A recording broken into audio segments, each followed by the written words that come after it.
ಆಮೇಲೆ ಈ micro finance torture ನಿಜಕ್ಕೂ ಸಿಕ್ಕಾಪಟ್ಟೆ ಜಾಸ್ತಿ ಆಯ್ತು ಇವ್ರದ್ದು ಕಾಟ ಅಂಥೇಳಿ.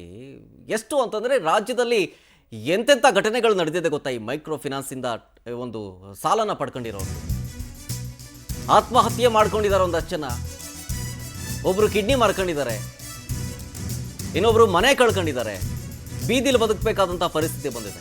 ಈ ಪೆಡಂಬುತಕ್ಕೆ ಸರ್ಕಾರ ಕಡಿವಾಣ ಹಾಕುತ್ತಾ? ಇನ್ನೊಂದೇ ಒಂದು ಗಂಟೆಯಲ್ಲಿ ಮಹತ್ವದ ಮೀಟಿಂಗ್ ನಡೆಯುತ್ತೆ ಗೃಹ ಕಚೇರಿ ಕೃಷ್ಣಾದಲ್ಲಿ. ಸಿಎಂ ಸಿದ್ದರಾಮಯ್ಯ ಅವರ ನೇತೃತ್ವದಲ್ಲಿ ಕಾನೂನು ಸಚಿವರು ಹಾಗೆ home minister doctor G Parameshwar ಸೇರಿದಂತೆ ಹಲವು ನಾಯಕರು ಈ ಮೀಟಿಂಗ್ನಲ್ಲಿ ಭಾಗಿಯಾಗ್ತಾರೆ. ಈ ಮೀಟಿಂಗ್ನಲ್ಲಿ ಸುಗ್ರೀವಾಜ್ಞೆ ಮೂಲಕ ಕಾನೂನು ಜಾರಿ ಮಾಡೋ ಸಾಧ್ಯತೆ ಇದೆ.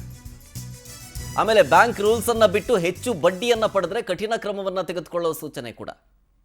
ಸೊ ಇನ್ನು ಸ್ವಲ್ಪ ಹೊತ್ತರಲ್ಲೇ ಒಂದು ಮೀಟಿಂಗ್ ಸ್ಟಾರ್ಟ್ ಆಗುತ್ತೆ. ಈಗ ಆಲ್ರೆಡಿ ಮಹಿಳಾ ಮಣಿಗಳು ರೋಡ್ಗಿಳಿದು ಪ್ರತಿಭಟನೆ ಮಾಡ್ತಾ ಇದ್ದಾರೆ.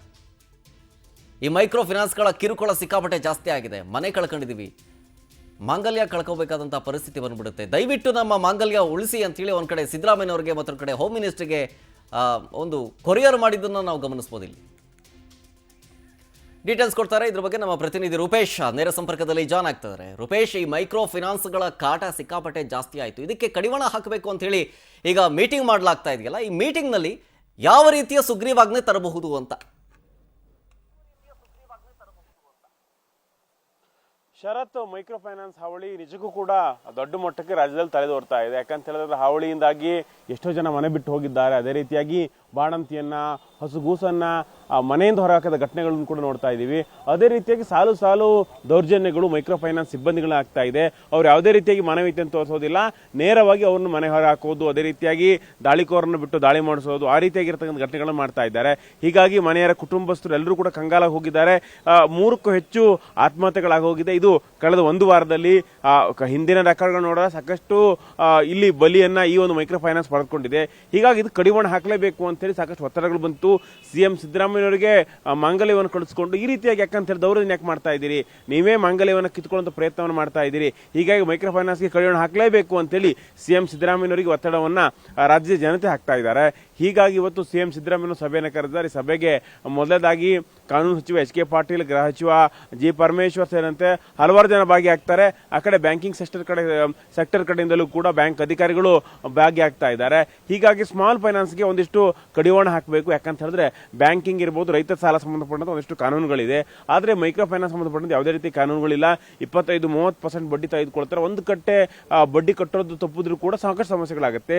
ಹೀಗಾಗಿ ಇದಕ್ಕೆ ಕಡಿವಾಣ ಹಾಕಬೇಕಾದ್ರೆ ರಾಜ್ಯದ ಏನು ಸ್ಮಾಲ್ ಫೈನಾನ್ಸ್ ಏನೇನು ಸಂಬಂಧಪಟ್ಟಾಗಿ ಒಂದಿಷ್ಟು ನಿಯಂತ್ರಣ ವಿಧೇಯಕ ತರಬೇಕು. ಆ ವಿಧೇಯಕ ತರೋದ್ರ ಮೂಲಕವಾಗಿ ಸಾಲ ಕಟ್ಟಲಿಕ್ಕೆ ಸುಸಿದಾರರಾದರೆ ಏಕಾಏಕಿ ಕ್ರಮವನ್ನು ಕೈಗೊಳ್ಳಬಾರದು, ಅವರು ಅವಕಾಶವನ್ನು ಮಾಡಿಕೊಡ್ಬೇಕು.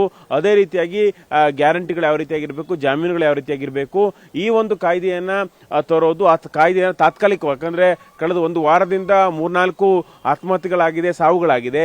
ಹೀಗಾಗಿ ಸದ್ಯಕ್ಕೆ ಸುಗ್ರೀವಾಜ್ಞೆ ಮೂಲಕವಾಗಿ ಆ ಕಾಯ್ದೆಯನ್ನು ತರಬೇಕು. ಅದಾದ ಬಳಿಕ ಯಾವಾಗ ಸದನ ನಡೀತದೋ, ಹೀಗಾಗಿ ಆ ಸದನಕ್ಕೆ ಅದನ್ನ ಮಂಡನೆ ಮಾಡಿಬಿಟ್ಟು ಆ ಕಾಯ್ದೆಯನ್ನ ಕಾನೂನು ರೂಪಕ್ಕೆ ತರಬೇಕು ಅನ್ನೋಂತ ಚರ್ಚೆಗಳಾಗ್ತಾ ಇದೆ. ಹೀಗಾಗಿ ಕಾಯ್ದೆಯಲ್ಲಿ ಏನೇನಿರಬೇಕು, ಯಾವ ರೀತಿ ಕಂಡೀಷನ್ಗಳು ಹಾಕಬೇಕು, ಯಾಕಂತ ಹೇಳಿದ್ರೆ ಹಣ ಪಡೆದು ಕಟ್ಟೋದೇ ಬೇಡ ಅಂತ ಹೇಳಿ ಜನ ಕಟ್ಟೋದಿಲ್ಲ. ಹೀಗಾಗಿ ಸೂಕ್ಷ್ಮವಾಗಿ ಕೇಸನ್ನು ನಿಭಾಯಿಸಬೇಕಾಗುತ್ತೆ. ಯಾವ ರೀತಿ ಕಡಿವಾಣ ಹಾಕಬೇಕಾಗುತ್ತೆ, ಯಾವ ರೀತಿ ಜನಗಳಿಗೆ ಸಾಲವನ್ನ ಕಟ್ಟೋದಕ್ಕೂ ಕೂಡ ಅವಕಾಶ ಮಾಡಿಕೊಡ್ಬೇಕಾಗುತ್ತೆ. ಎಲ್ಲೋ ಒಂದ್ ಕಡೆ ತುಂಬಾ ಕಡಿವಾಣ ಹಾಕಿಬಿಟ್ರೆ ಸಾಲವನ್ನೇ ಕೊಡೋದಿಲ್ಲ ಮೈಕ್ರೋ ಫೈನಾನ್ಸ್. ಅವಾಗ ಮೈಕ್ರೋ ಫೈನಾನ್ಸ್ ಸಾಲ ಕೊಟ್ಟಿರಂತೆ ಜನಗಳಿಗೆ ಸಮಸ್ಯೆ ಆಗುತ್ತೆ. ಹೀಗಾಗಿ ಏನೇನ್ ಮಾಡಬೇಕು, ಏನೇನು ಪರ್ಯಾಯ ವ್ಯವಸ್ಥೆಗಳು ಮಾಡಬೇಕು ಎಲ್ಲವನ್ನು ಕೂಡ ಚರ್ಚೆ ಮಾಡಲಾಗುತ್ತೆ. ಸುಗ್ರೀವಾಜ್ಞೆ ಮೂಲಕವಾಗಿ ತರಬೇಕು ಅನ್ನೋ ಚರ್ಚೆಗಳಿದೆ. ಹೀಗಾಗಿ ಇವತ್ತೇ ಒಂದು ಆದೇಶ ಹೊರಬೀಳಬಹುದು ಅಂತೇಳಿ ನಿರೀಕ್ಷೆ ಮಾಡಲಾಗ್ತಾ ಇದೆ. ಶರತ್, ಥ್ಯಾಂಕ್ ಯು ರೂಪೇಶ್ ಡೀಟೇಲ್ಸ್ಗಾಗಿ.